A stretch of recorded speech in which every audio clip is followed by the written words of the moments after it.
tunahin kuat long mi galaxy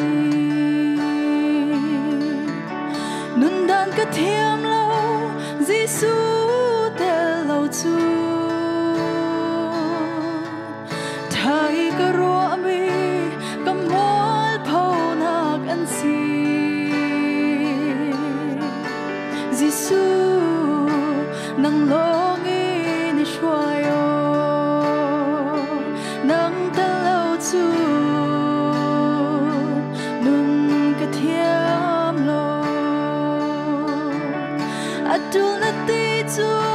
ni ke kwai ter sino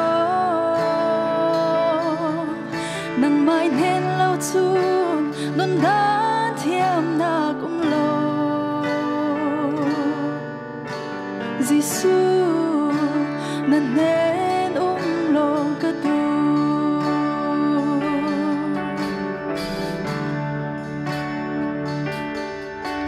mà sống tu ruộng hi atung thun tu bol chu chan khat te thu ni an ki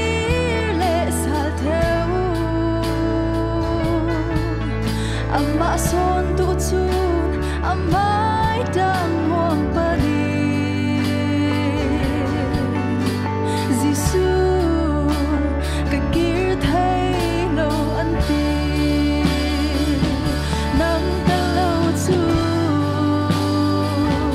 nun ka thiam lo atul ta ti chu ike kwai ter sino nang mai hen lo chu nun da thiam na kum lo Giêsu na nên lòng ka tu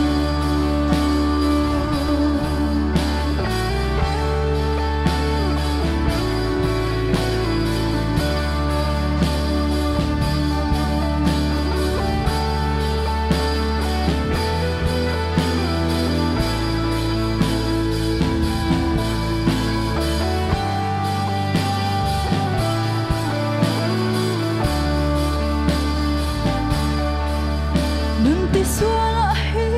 dun har na katam si thinak bilian khal kan chan hi au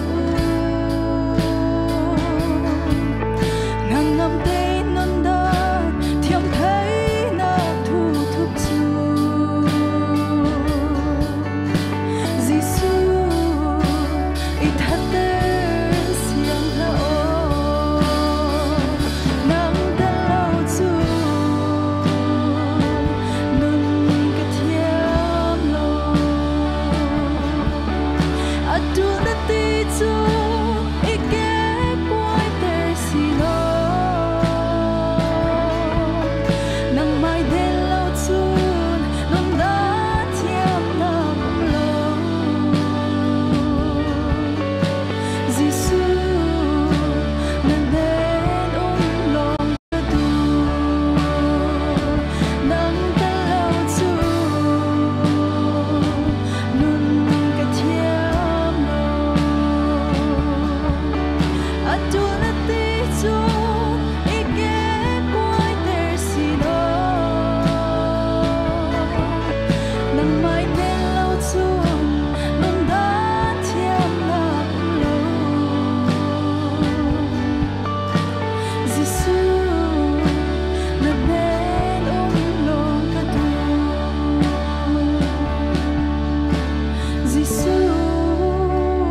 na nên lòng ka tu Oi panay sa panang chakos